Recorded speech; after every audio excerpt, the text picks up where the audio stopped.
Olá, tudo bem? Aqui é o Luiz e o vídeo de hoje é um aulão de segurança da informação, mais especificamente sobre criptografia. Então, se você é dev e quer dar um up na segurança das suas aplicações, esse vídeo é para você.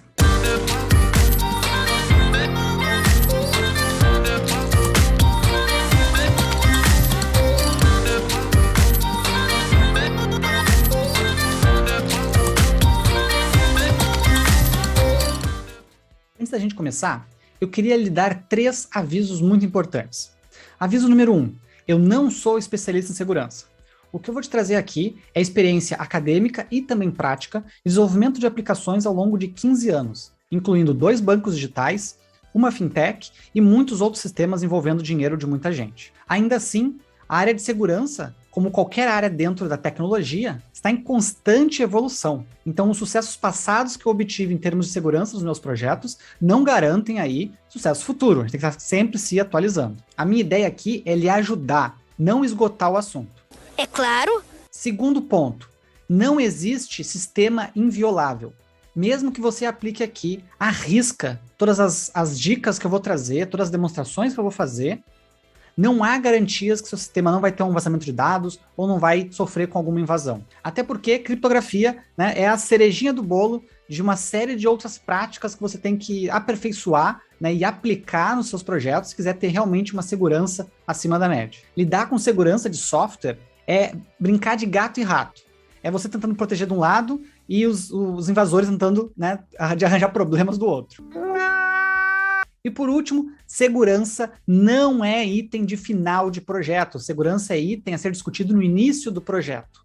No pior dos casos, antes de você desenvolver a funcionalidade que você acha que vai precisar de mais segurança que a média. Lembre-se que não se coloca freio no carro depois que o carro está pronto, quando está saindo da linha de produção. Não vai funcionar direito. Você já pensa o carro, né, com o freio fazendo parte do projeto. Então eu vou falar aqui de uma série de algoritmos e técnicas de criptografia. Você tem que pensar, dado o seu cenário, a sua situação, o seu contexto, quais seriam mais adequadas e já começar desde o início, desde o princípio do projeto, aplicando, né, o que você aprendeu aqui ou o que você vier estudar mais para frente. Novamente, não cometa o erro de querer colocar segurança no final do projeto. A negligência em segurança é o que faz você ou a sua empresa serem os próximos a virarem notícias de vazamento, invasão e etc., que a gente vê aí toda semana nos jornais. Dito isso, então, vamos para o conteúdo. Eu vou separar aqui, primeiramente, os algoritmos em 2 grandes famílias. A família de algoritmos reversíveis e a família de algoritmos irreversíveis. O que quer dizer isso? Existem algoritmos de criptografia que você consegue criptografar e descriptografar. Esses são os mais comuns, são os reversíveis ou de mão dupla. Mas também existem algoritmos de criptografia que são irreversíveis. São algoritmos de mão única. Você somente criptografa e não tem como desfazer. Talvez sua cabeça tenha dado uma bugada agora, mas quando chegar lá eu vou explicar melhor, você vai ver que faz sentido. Então vamos entrar primeiro nos algoritmos de criptografia reversíveis. Aqui também, novamente, nós temos uma subdivisão. Por quê? Todos os algoritmos de criptografia reversíveis, eles se baseiam para cifrar e decifrar em uma ou mais chaves. Uma chave é uma senha, um segredo, uma informação secreta. Você pode pensar aí em um array de caracteres, mas na verdade é um array de bits sempre. Esse é um ponto importante. Os algoritmos de criptografia sempre operam a nível binário e são algoritmos matemáticos. A computação em si é só a implementação de uma fórmula matemática. Claro, uma fórmula aí bem grande, né? É verdade. Mas voltando ao que eu falava, eu dizia que os algoritmos reversíveis, eles são baseados em uma ou mais chaves. E aí que tem a subdivisão desta família, que são os algoritmos de chave simétrica, ou seja, com uma chave você cifra e decifra, ou os algoritmos de chave assimétrica, onde você tem uma chave para cifrar e uma chave para decifrar. E eles não existem ao acaso. Existem cenários específicos que você vai querer utilizar algoritmos de chave simétrica e cenários que você vai querer utilizar algoritmos de chave assimétrica. Vamos falar primeiro dos algoritmos de chave simétrica, que são os mais comuns e os mais utilizados. Basicamente, você tem um conteúdo que você quer esconder, né? Você não quer deixar visível a qualquer pessoa. Somente pessoas que possuam esta chave, este segredo, poderem ter acesso a essa informação. Então você pega essa chave, aplica ela sobre o conteúdo, geralmente em blocos de mesmo tamanho da chave. Então se a sua chave, por exemplo, é 256 bits, geralmente você vai ter blocos né, de tamanho apropriado para aplicar essa chave em cima e ir criptografando bloco a bloco, e o resultado vai gerar um conteúdo totalmente embaralhado em relação ao conteúdo original. E daí a pessoa que quiser ver o conteúdo original, ela aplica a mesma chave, bloco a bloco novamente, fazendo uma operação reversa, né, de descriptografia, tipo aquela prova real da matemática. É tipo aquilo lá. Tá bom. E dela obtém o conteúdo original novamente. O algoritmo simétrico mais utilizado é o AES, o Advanced Encryption Standard, que é o padrão federal norte-americano desde 2002 e o mais utilizado no mundo quando se trata de chave simétrica. O tamanho da chave varia, assim como o tamanho dos blocos, e a recomendação atual, em 2021, são chaves de 256 bits, ou 32 bytes. Imagina aí uma string de 32 bytes, 32 caracteres, geralmente. É mais ou menos. Vou lhe mostrar um exemplo. No curso Beholder Trader Bot, eu ensino os alunos a construir um bot que compra e vende criptomoedas, né, em seu nome na Exchange Binance. Algumas informações da conta desse aluno eu não quero que fique em texto plano no banco, mesmo sendo um banco deles, não fica nada em servidores meus, eu não tenho acesso aos dados dos alunos. Ainda assim, é interessante que informações sensíveis, como o segredo deles da Binance, né, da Exchange, fiquem protegidas no banco de dados de maneira criptografada e somente quando são necessárias pelo Beholder, que é o nosso robô, daí ele descriptografa e usa a informação. Para fazer esse processo de criptografia e descriptografia, eu utilizo e ensino os alunos a utilizar no projeto o pacote AES-JS, que é uma implementação do algoritmo AES, que eu acabei de mencionar, para o JavaScript. Lembrando, né, que os algoritmos são modelos matemáticos, você vai encontrar implementações deles em qualquer linguagem de programação. E eles também são de domínio público, então você consegue pegar, abrir e olhar o código-fonte. A segurança deles está na matemática, e não em algum segredo de fórmula mirabolante. Mas, falando do algoritmo em questão, basicamente, a gente carrega a chave, que no caso aqui eu uso 256 bits, que é a chave recomendada. Eu armazeno ela com uma string de 32 caracteres nas variáveis de ambiente. Uso essa função aqui de UTF-8.2bytes para transformar em bytes a chave. E aí essa chave eu uso tanto para encriptar ou para decriptar. No processo de encriptação, eu recebo um texto que é uma string, converto para bytes, carrego o AES em modo CTR, que é uma das formas de utilizar o AES, carrego a chave com ele e encripto, né, os bytes do meu texto original, o que depois eu converto novamente para texto para ser mais fácil de salvar no banco de dados, para não salvar binário. Então essa função recebe texto e ela devolve texto também, só que criptografado, para a gente salvar no banco de dados. E a decrypt faz o oposto, ela recebe o texto criptografado, a gente transforma ele para bytes, inicializa o AES em modo CTR com a chave que a gente pegou das variáveis de ambiente, já convertida para bytes, né? E daí usa para decriptografar os bytes criptografados e depois converte a partir dos bytes para string novamente e eu tenho o conteúdo original. Então esse é um exemplo bem básico de implementação de AES em Node.js. Esse módulo crypto.js que eu criei aqui, eu utilizo ele em diversos pontos da aplicação em que eu queira criptografia reversível, como por exemplo, que eu estava citando, nas credenciais para o robô poder acessar em nome do aluno. Agora tudo faz sentido. Antes da gente ir para os algoritmos de chave assimétrica, existem também algoritmos de chave simétrica que não são por blocos, que é o modelo mais comum, que são os por fluxo, como os que a gente usa para Wi-Fi, por exemplo.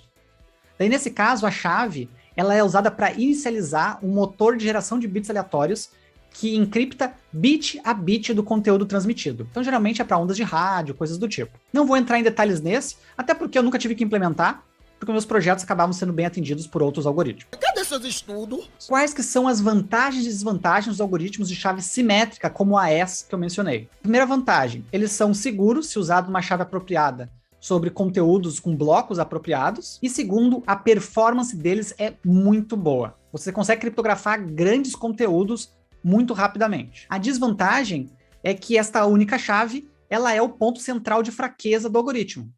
Se ela for compartilhada com muita gente ou vazada, você tem uma brecha de segurança aí altíssima. Daí você vai ter que descriptografar tudo que você tem, trocar de chave e criptografar tudo de novo antes que o invasor consiga usar a chave para ter acesso ao seu conteúdo. Então, em sistemas distribuídos, onde você teria que ter aquela mesma chave guardada em um monte de sistema diferente para eles poderem se conversar, não é tão interessante assim esse tipo de abordagem. Se você está conseguindo entender, gostando da explicação até agora, eu vou pedir que você deixe o seu like e se inscreva no canal se ainda não for inscrito, porque muita gente assiste os meus vídeos e não se inscreve, não deixa like, não me ajuda a produzir mais conteúdo aqui pro canal. Então, dá essa força aí, e se você tiver sugestões de pauta também, deixa nos comentários que eu dou uma olhada e respondo todo mundo que me manda mensagem. Então vamos voltar para o vídeo. Então, pensando nisso, para sistemas distribuídos ou que exigem aí uma segurança ainda maior em termos de chave, foram criados algoritmos de chave assimétrica. Eles também são algoritmos de criptografia reversíveis, você criptografa e descriptografa, mas eles não usam apenas uma chave.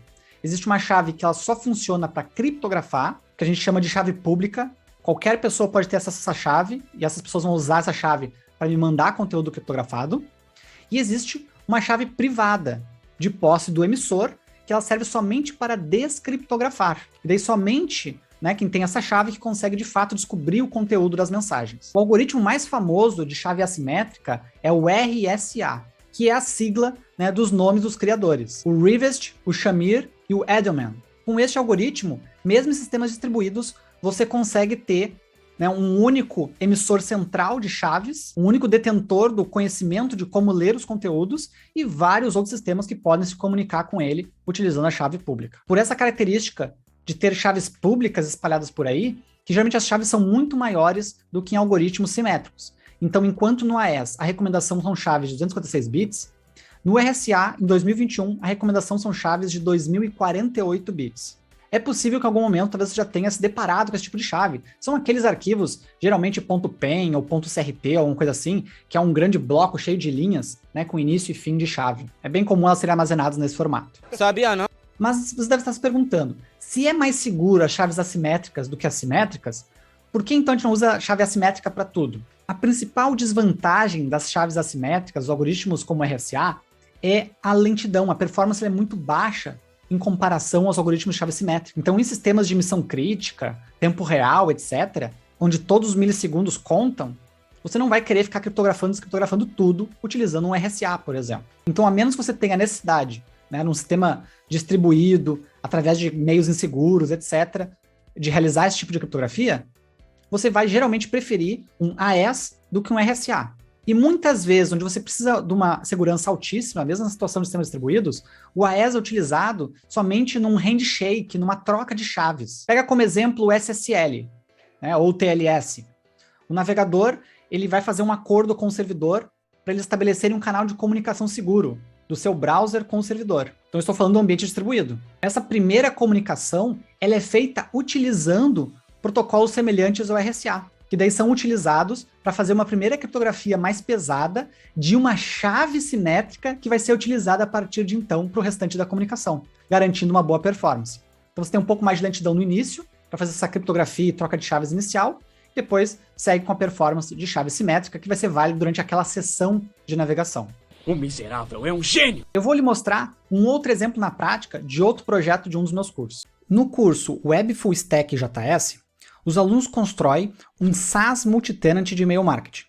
Ele é composto por um front React e uma série de microserviços e até mesmo um nanoserviço que se comunicam de maneira distribuída para fazer toda a magia do e-mail marketing acontecer, entregando aí uma escala muito bacana, com performance muito boa também e uma arquitetura profissional. No entanto, como é tudo muito distribuído, como é que fica a questão de autenticação? O usuário se autentica lá no front. Mas se são vários microserviços, como é que eles confiam nessa autenticação? Uma maneira é utilizando o JWT, o JSON Web Token, um padrão bem popular de token de requisição. No entanto, para que os serviços consigam confiar uns nos outros, eles teriam que compartilhar algum tipo de segredo, certo? Só que se todo mundo conhece um segredo, ele não é mais segredo. Sendo assim, foi optado por utilizar sim JWT, mas utilizando o algoritmo RSA para a assinatura e verificação dos tokens. Então a assinatura ela é feita por apenas um ponto central, que é um microserviço de accounts, onde eu tenho esta função aqui de login. Se você não conhece TypeScript, talvez você vai estranhar um pouco a sintaxe aqui, tá? Porque não é JavaScript puro.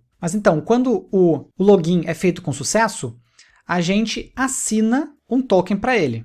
Se a gente entrar aqui nessa função de assinatura, a gente vai ver que o que eu faço aqui é montar um token e assinar ele digitalmente, né? Pego o payload do token com a chave privada, que ela é carregada de um arquivo private.key, que é uma chave privada do RSA, somente o microserviço de accounts, que é onde está a nossa autenticação, tem essa chave privada, mais ninguém. Somente ele consegue emitir os tokens. Depois que os demais parâmetros, né, são padrão do JWT, com exceção do algoritmo que a gente está usando aqui, RS256, que é uma sigla aí para o RSA. Beleza, foi feito o login, assinei um token e devolvi para o usuário. Lembrando que só quem assina tokens, quem gera tokens, é o serviço de accounts.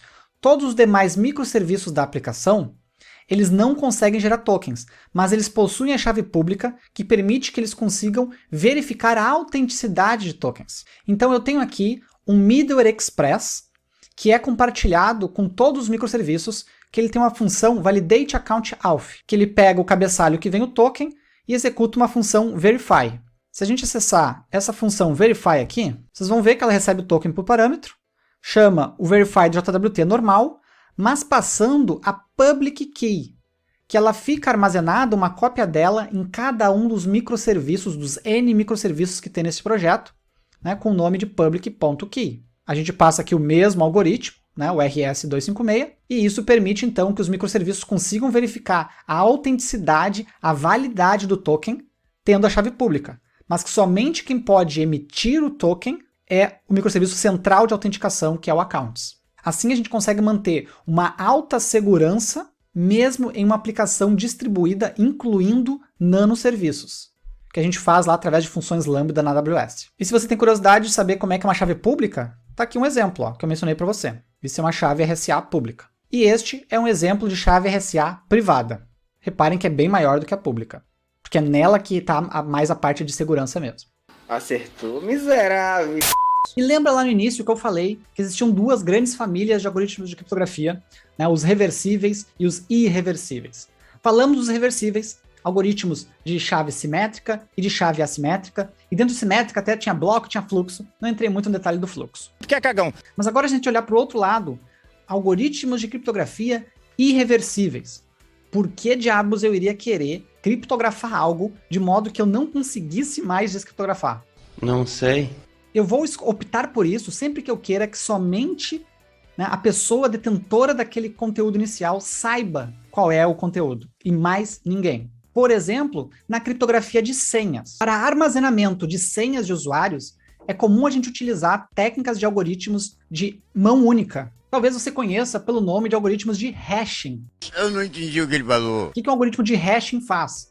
Você recebe uma entrada, não importa o tamanho da entrada, é realizado um processamento matemático em cima de todo este conteúdo, utilizando ou não uma chave, existem diversos algoritmos, e no final é gerado sempre uma string de tamanho definido pelo algoritmo, independente do tamanho do conteúdo, já sempre é o mesmo tamanho de string, com o que a gente chama de hash. E devido a essa característica de pegar um conteúdo de qualquer tamanho e justamente gerar uma string sempre de tamanho fixo, que não tem como reverter. Não tem um bom algoritmo de hashing, não tem como você, a partir dos bytes gerados depois da criptografia, você chegar no conteúdo original novamente. Além disso, um bom algoritmo de hashing, qualquer bit que você mude no conteúdo original gera um hash completamente diferente, o que é chamado de efeito avalanche. Avalanche! Devido a essa característica do efeito avalanche e de você transformar grandes conteúdos num conteúdo sempre de tamanho fixo, que eles são muito utilizados para assinaturas digitais, para verificação de integridade de documentos, de dados, etc. Então, é sim um tipo de criptografia, mas não, você não precisa voltar atrás para ver o que tinha antes. Você só usa o hashing para verificar a integridade, se aquele documento, se aquela chave foram alterados, por exemplo. Hashing é um dos princípios básicos de blockchain e de criptomoedas, porque justamente eles garantem integridade e autenticidade das transações, bloco a bloco. Se alguém for lá e tentar mudar um bloco, né, dizendo que recebeu uma transferência de bitcoins, por exemplo, coisa do tipo, o conteúdo do bloco não vai bater mais com hash, logo vai ser considerado um bloco inválido na cadeia, né, de blocos, que é a blockchain. Então verifique que eu falei de dois cenários diferentes aqui de uso de hash, para armazenamento seguro de senhas e para verificação de integridade de dados e documentos. Se a gente voltar para o primeiro exemplo de armazenamento de senhas, tem um algoritmo muito popular atualmente, que é o Bcrypt. É verdade. O Bcrypt ele é muito popular porque não apenas ele tem uma performance bacana, como você pode ajustar o nível de força dele, permitindo que ele vá durar muito tempo aí no mercado, porque conforme o tempo passar e os computadores melhorarem o seu processamento, você pode ir aumentando cada vez mais a força do algoritmo. Além disso, o Bcrypt ele permite, assim como vários outros algoritmos bons de hashing, que você adicione salt numbers a ele. O que é um salt number? É um outro texto, na verdade bytes, né? Que você adiciona ao resultado do hashing para deixar ele mais forte. E quando eu falo mais forte, não é mais forte para os seres humanos, é mais forte para as máquinas. Porque uma forma muito popular de ataque em bases que estão com senhas em hash são os ataques de Rainbow Tables, onde alguém, um espertinho, calculou todos os hashes possíveis para senhas comuns, e aí ele bota algum programa a ler esses hashes e tentar bater com as senhas na sua aplicação. Se você não usa Salt, você está vulnerável ao ataque de Rainbow Tables.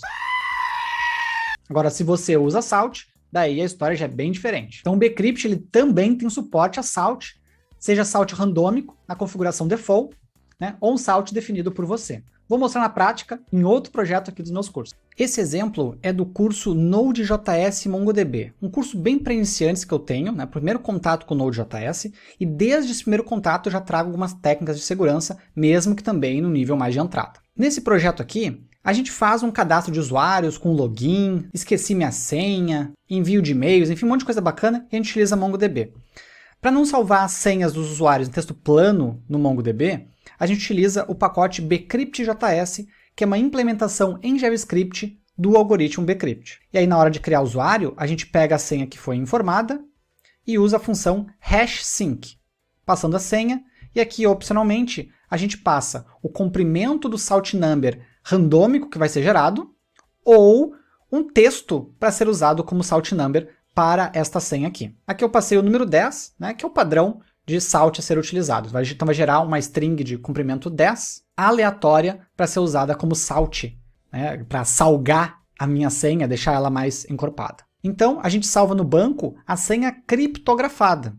E criptografada de maneira irreversível. Assim, quando o usuário for se autenticar, que é aqui, ó, a gente está utilizando o Passport nesse projeto, para as partes de autenticação, na hora que ele vai se autenticar, a gente pega a senha que o usuário digitou lá no front e usa o bcrypt.compare, que aí ele vai gerar o hash para esta mesma senha e comparar com o hash da senha guardada no banco. Então eu não faço a descriptografia da senha no banco. Eu criptografo a que venho e comparo se a senha criptografada que veio é igual à senha criptografada que eu tenho salvo. Se forem iguais, quer dizer que é a mesma senha. Ou seja, somente o dono da senha sabe qual é a senha de verdade. Num processo, por exemplo, de esqueci minha senha, eu não tenho como entregar a senha de volta para o usuário. Daí, nesse caso, a gente gera uma nova senha e envia para ele. Se alguma aplicação que vocês conhecem, que vocês utilizam, ela tem um mecanismo de reenvio de senha e ela te manda sua senha antiga, cuidado, porque esta empresa muito provavelmente está armazenando suas senhas em texto plano no banco de dados dele. Não é comum, né, utilizar algoritmos reversíveis de criptografia, mas sim algoritmos de hashing para armazenamento de senhas de login. E voltando ao outro caso de uso de hashing, que diz respeito à integridade dos dados, ele é muito utilizado, por exemplo, para a emissão segura de tokens, como o JWT, o JSON Web Token, que é um formato de token bem popular na internet, principalmente para microserviços ou para aplicações distribuídas. Como é que eu sei que uma requisição foi feita por quem diz ser, né? A pessoa realmente é ela que fez aquela requisição, fazendo com que ela assine digitalmente através de hashing, geralmente utilizando algum protocolo, como HMAC, algum algoritmo como SHA-256, alguma coisa do tipo assim.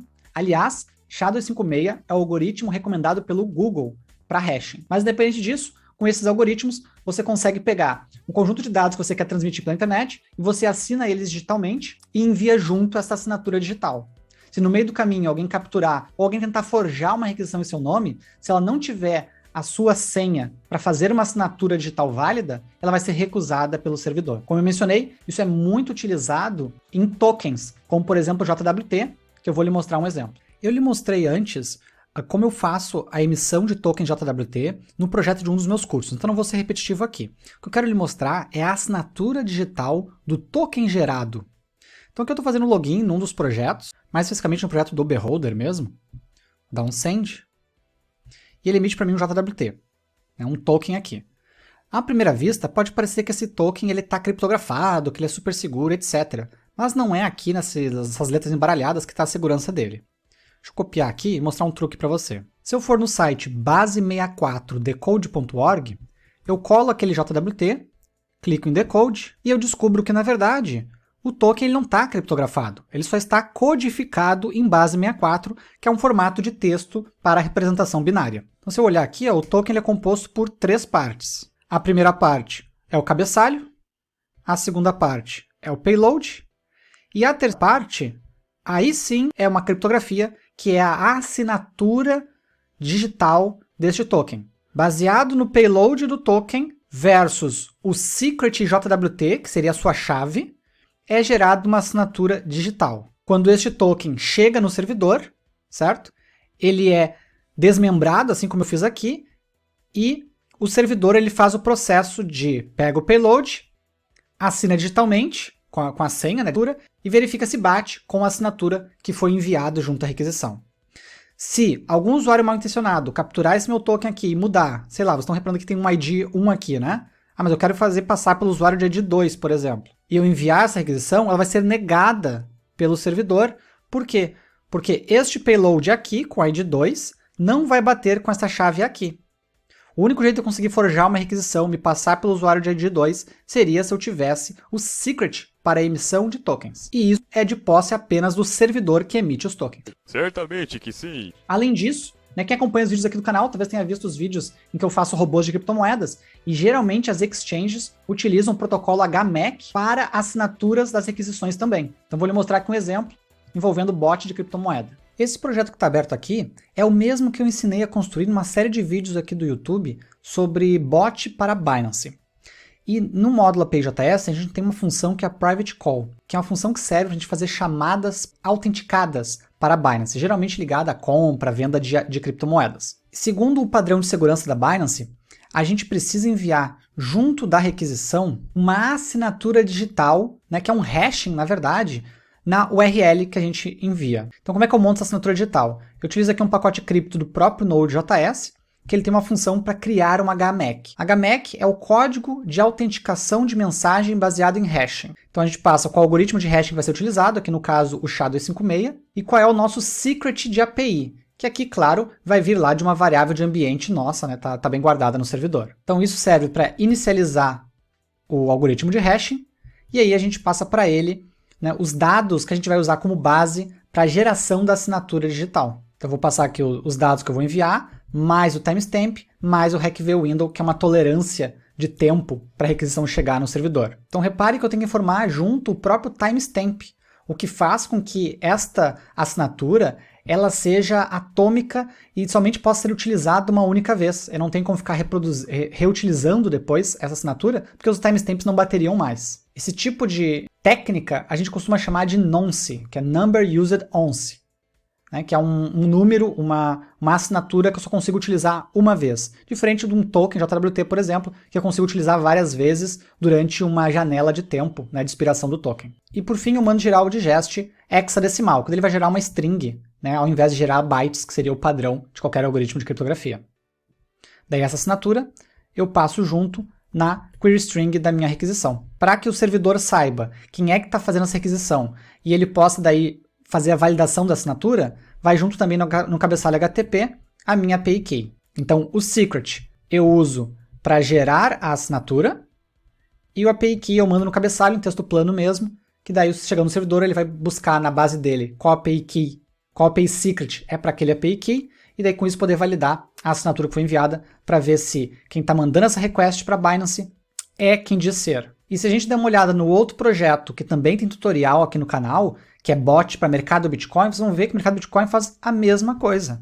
É o mesmo padrão de assinatura, a diferença é que eles usam SHA-512 ao invés do SHA-256. Então muda o algoritmo de hashing, mas a técnica é praticamente a mesma. Bem louco! E com isso terminamos este aulão de segurança. Ufa! Foi longo, foi bastante conteúdo, mas eu espero que você tenha gostado. Se eu acertei, se você gostou, deixa aí um like para me ajudar na divulgação desse vídeo, compartilhe com seus colegas de trabalho, com outras pessoas que estão estudando também sobre segurança da informação. Se inscreva no canal, eu coloco vídeos aqui semanalmente e busco sempre manter esse nível de qualidade, esse nível de didática. Aliás, se você chegou até aqui, chegou até o final do vídeo, você faz parte do 1% de usuários que costuma assistir os meus vídeos, principalmente esses mais longos, até o final. Coincidentemente, é menos de 1% das pessoas também que se tornam bem-sucedidas em suas carreiras. Então, deixa aí nos comentários se você faz parte do 1%. Quero saber quem é a minha audiência mais VIP aqui do canal. Eu vou ficando por aqui, todas as referências citadas, os cursos, os links, etc. Você encontra tudo na descrição, logo mais abaixo. E se você ficou com qualquer dúvida, pode mandar nos comentários também que eu respondo todo mundo que me manda mensagem. Então um abraço e até o próximo vídeo. Valeu!